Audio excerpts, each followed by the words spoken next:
First, you have some time to read questions 1 to 5.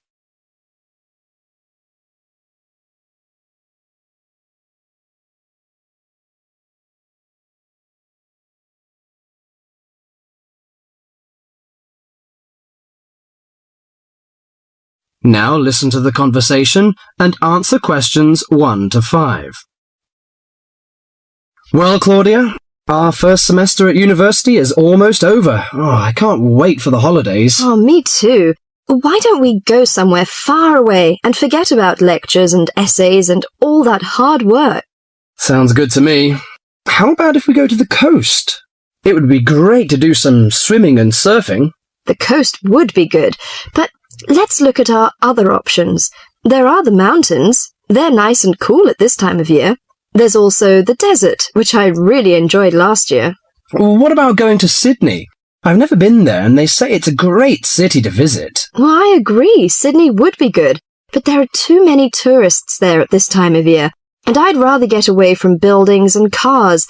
I vote for the mountains. All right, then, let's do that. Now, we have to decide where we're going to stay and how we're going to get there. Any suggestions? Well, for places to stay, there are the usual places, motels, hotels, and youth hostels. We can go camping too. I'm afraid I'm not a very good camper. I tend to feel a bit frightened sleeping outdoors. All right, we'll forget about camping. So, what do you prefer? Well, since neither of us has a lot of money, I don't think a hotel or motel would be possible.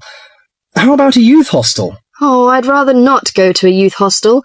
They're cramped and noisy, and the person in the bed next to you might be a snorer. No, I think we should find a small holiday house to rent, and if we get a few more friends to join us, it will be really cheap. Okay. You know, it's the first time for me to travel to the mountains. What do you suggest to take? Mosquito net, I guess. Mosquito net is useful, but I don't want to add more weight to our luggage. So the insect repellent can do, I think. Besides, aspirins are necessary and some cold cure, in case we feel sick or something like this. Do you think we need binoculars and a camera? Well, it would be a good idea to take binoculars. As to a camera, I'm not very for it. I'd rather record the scenes in my mind. You're right. What about the money? How much do you think is enough, and how we should take it? I've learned from a friend about the cost. He told me that they spent about $480 for 1 week's tour. So I think $500 would be enough. We may need over $300 for the house. Have you got any traveller's checks? No, I haven't. But I've got a credit card and a saving card. Then take the credit cards with us. It would be more convenient to pay the house fees with a credit card.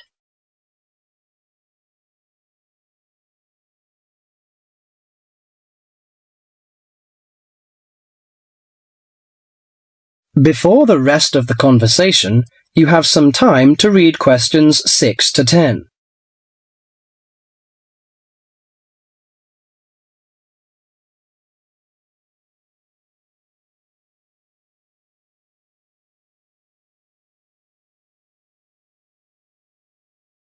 Now listen carefully to the rest of the conversation and answer questions 6 to 10. Oh, I nearly forgot the date. How long will we have before we have to be back here on campus? Under a week, I think. We'll leave on the 14th of April and come back on the 21st, because you know we'll start to study on the 22nd. Do you know the definite locations of some holiday houses? I suppose it would be nice if we book in advance. Yes. Look at this brochure here. It says that there are several holiday houses near the mountains. I prefer the one near the woods. It's situated right across the road from the rainforest park. That sounds good. We can easily go to the rainforest park then. Do you know what else we can do there besides visiting the park? I know that many people go there for bushwalking, but you need a good pair of walking boots, of course. Are there any dangers in the bushes? I'm a little frightened. In fact, there's no need to be nervous of the bushes, provided that you treat it with respect and common sense. Most of the animals and wildlife are gentle and harmless.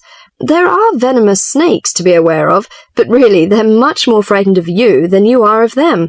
The other thing is that certain plants can cause irritation if you touch them with bare skin. I see.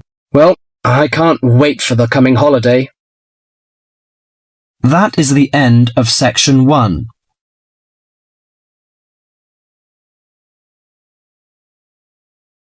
You now have half a minute to check your answers.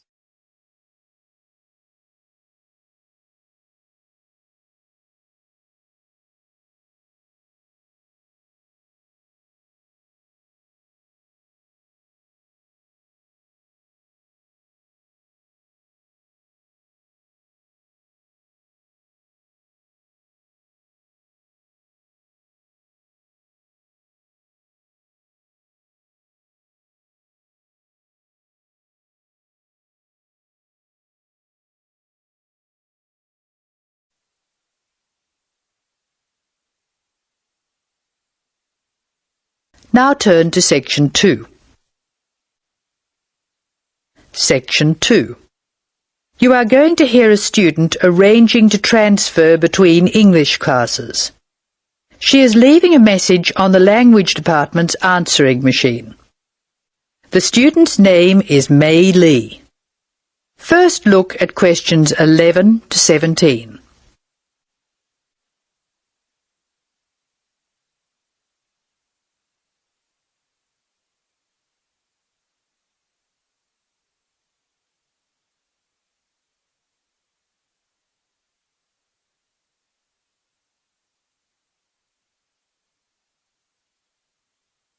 As you listen to the first part of the talk, answer questions 11 to 17. Hello, this is Mei Lee speaking.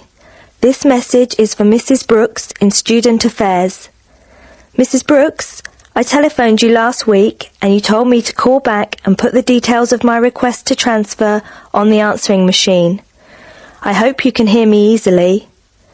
I have the form here and I'll give you the information working from the top to the bottom. As you know, my family name is Lee, spelled L-E-E, and my first name is May. My student number is 002312. That's 002312. I'm in Mr. Anderson's class. You know, he's the one who helps out with the football team. The next part of the form asks for my address. I'll give it slowly. I live at Flat 5, 10 University Avenue. You probably know the building. It's just near the engineering school. The telephone number is 818-6074. And I share it with a lot of other people, so it's often engaged. I'll give it to you again. 818-6074. I think that's all I have to put on this part of the form. I know you were curious about my reason for requesting a transfer, so I'll explain that next.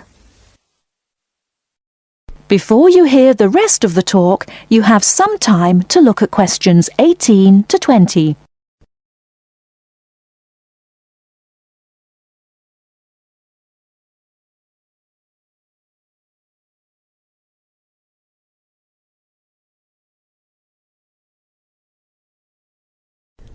Now listen and answer questions 18 to 20. Now I'll tell you why I want to transfer between classes. Mrs. Brooks, I really like my teacher and my classmates, but I find it very hard not to speak in my own language. I just begin to think in English when the class ends, and I'm surrounded by other people from my country, so it's natural that we all speak in our mother tongue. I have been looking around for a class where there are very few other people from my country, so I'll be forced to use English. The best class I can find is the evening class, which begins at 6 p.m. Most of the students in that class come from countries which speak Spanish, and I can't speak a word, so I must use English. I have an Italian friend in the class, and she tells me there are 2 Hong Kong Chinese, 6 Spanish speakers, and 1 Japanese student.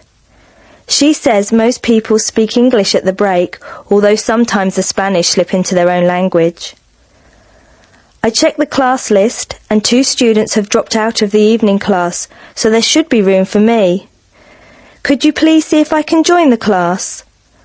I'm not sure what the class number is, but the evening class I want is in room 305 of the Trotter building. The class I'm in now is next door to the Trotter building in Prince Tower, so it's very easy for me to find my way to the new class. I'm not going home until late today, so could you please leave a message for me at my friend Margaret's house? Her number is 812-7543, and she has an answering machine. I do hope you can transfer me, Mrs. Brooks. If there is any more information you need, please call me. Thank you very much. That is the end of section 2. You will now have some time to check your answers.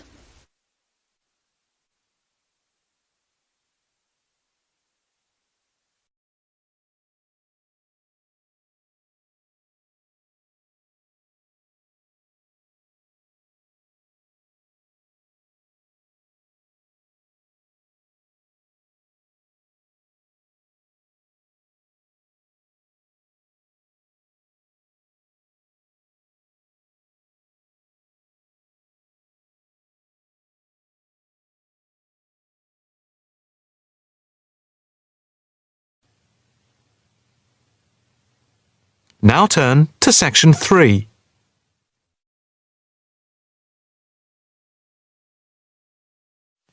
Section 3. You will hear a female and a male student talking about the mock exams that they have just taken.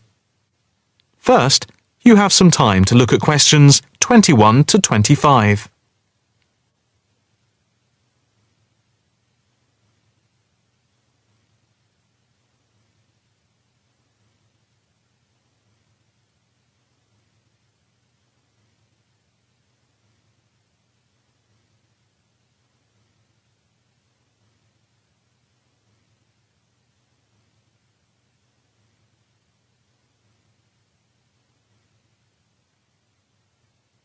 Now listen carefully and answer questions 21 to 25. So, what did you think of the practice exams last week? You mean the mock exams? Yeah. I thought some of them were tough. They were certainly hard and generally they were very long. Yeah, they were spread over a whole week, which made it impossible to relax. Exactly. But what did you think of each test?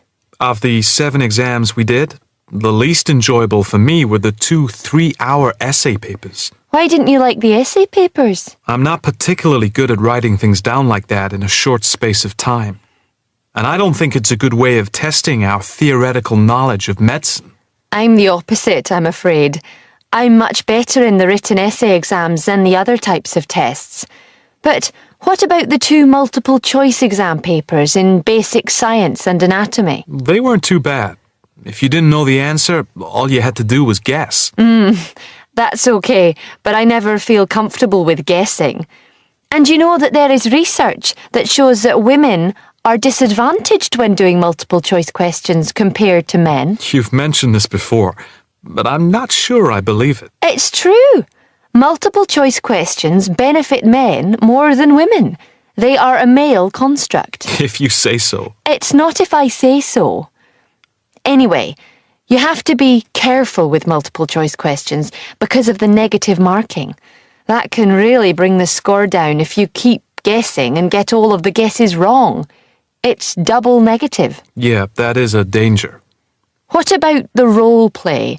Did you like that? Yeah, with the actors and actresses as simulated patients. Yeah, I thought that was by far the best part of the exam. Why was that? What I liked about it was during the 24 test stations, we had a chance to show what we know about communicating with patients and show our practical medical knowledge, etc. Yes, I think I agree with you there. I enjoyed all of the stations, but I can tell you I was tired at the end. I have done a practice exam with 12 test stations, but not 24. It was exhausting, but also exhilarating. I agree completely. It lasted nearly 4 hours in total with the break. For the rest of the conversation, you have some time to look at questions 26 to 30.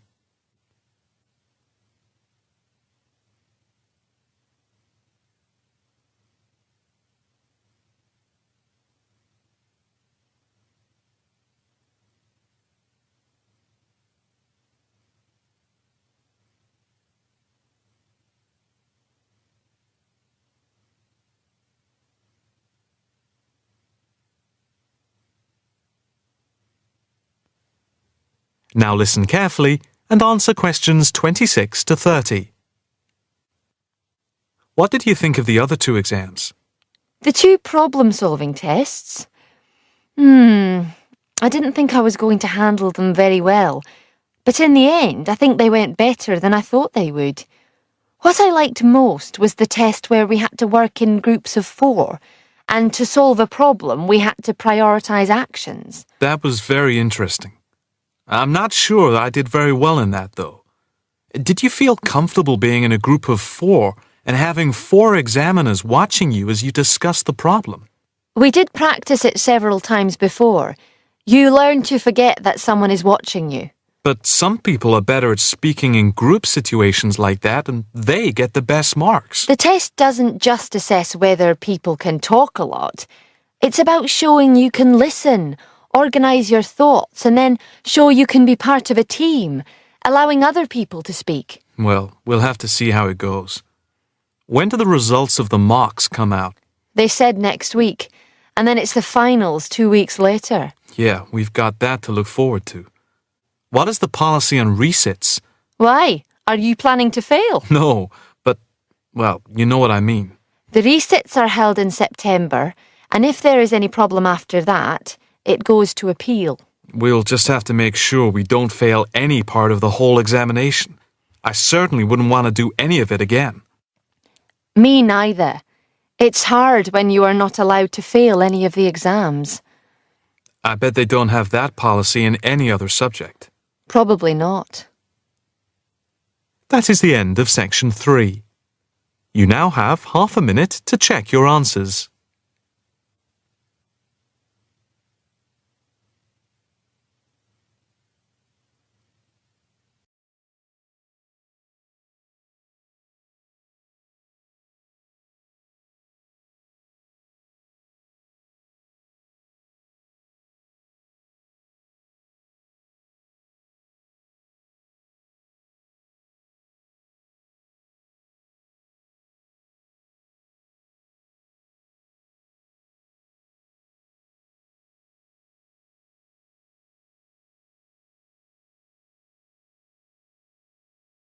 Section 4.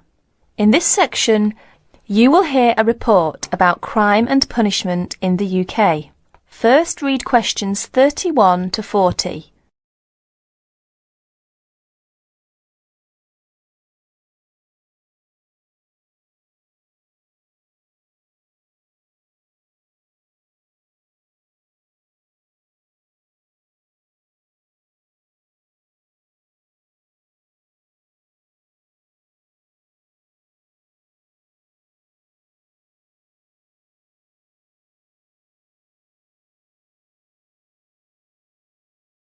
Listen to the report and answer questions 31 to 40. Like many other countries, Britain has experienced a great increase in criminal activity of nearly every kind. Nearly 5 times as many acts of violence were reported to the police in 1997 as 20 years before. Although most burglars are not caught, those who are caught overload the courts and prisons. Although the courts try, in theory at least, to use probation, community service, and other devices to avoid sentencing people to prison. The 50,000 people in prison are more in proportion to the population than in any other Western European countries.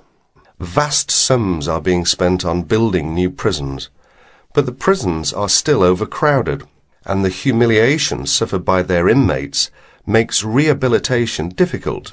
Many prisoners are released early on parole. The prisons in England are run by the Home Office, though each prison has a local board of visitors who make reports about conditions and also deal with serious bad behaviour. Normally, prisoners are released after serving 2/3 or less of the time for which they were sentenced. But an offence in prison may be punished by the loss of some days of remission. There are several kinds of prisons, including open ones, and some prisoners go out to work in groups outside. Prisoners who want to study for examinations are helped to do so, and there are training courses in prisons. But in practice, some spend little time outside their cells. Most crime is committed by young males, and is opportunist and is not planned by hardened professional criminals, although these do exist in most common people's view. Crime tends to be concentrated in large cities and urban areas. About 94% of offences recorded by the police in England and Wales are directed against property, but only 5% involve violence. Rising affluence has provided more opportunities for casual property crime. In 1977, for example, car crime was only 1/10 of total crime, but this has risen to about 28%. The demand for and supply of illegal drugs had been an increasing factor in the incidence of crime in recent years. Regular crime surveys are undertaken in England and Wales, Scotland and in Northern Ireland. In 1999, a survey in England and Wales asked respondents for information about how crime had affected them in 1998. It estimated a total of 15 million crimes in 1998, the majority of which were against property. Violent crime accounted for only 5% of the total, while 36% involved vehicles, 9% were burglaries, and 30% other forms of theft. These surveys, the fifth of which is in progress, indicate that many crimes go unrecorded by the police, mainly because not all victims report them. That is the end of section 4. You will have half a minute to check your answers.